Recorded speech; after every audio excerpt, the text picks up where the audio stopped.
দারিদ্রতম জেলা, একটা মঙ্গা পীড়িত জেলা, একটা নদী ভাঙ্গন পীড়িত জেলা।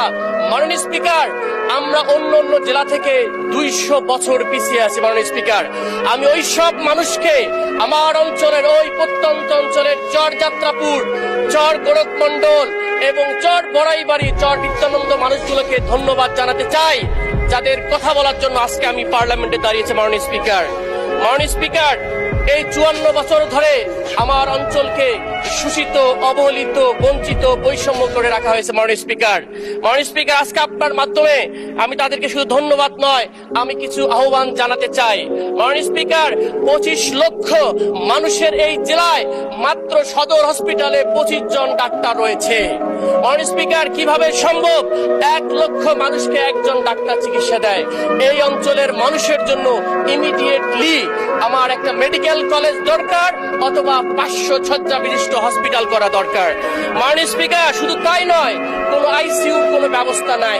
আমি রিসেন্টলি ঘুরে এসেছি, 130টা শিশু এসকান নামক একটা শিশুর ওয়ার্ডে রয়েছে, কোনো ডাক্তার নাই, কোনো ধরনের ব্যবস্থা নাই।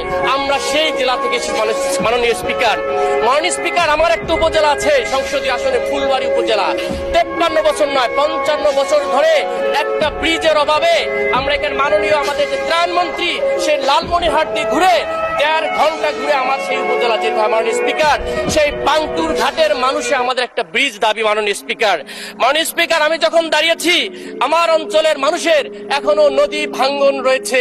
প্রতিদিন সকালে শত শত মানুষ আমার বাসায় এসে বলে, আমাদের নদী ভাঙ্গন কবে দূর হবে?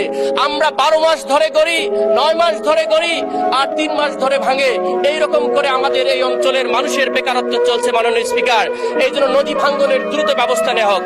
মাননীয় স্পিকার, একটা মাত্র ট্রেন আমার অঞ্চলে, সেই ট্রেনের মাত্র 100টা সিট বরাদ্দ। কিভাবে সম্ভব একটা জেলা আমরা এগিয়ে দেবো? মাননীয় স্পিকার, আমরা শুনলাম গ্রাম অঞ্চলের উন্নয়নের জন্য এই সরকার খুবই স্বচ্ছ, তাহলে কুড়িগ্রামের ব্যাপারে কেন 64 নম্বর অবস্থানে কোনো দেখা হচ্ছে না?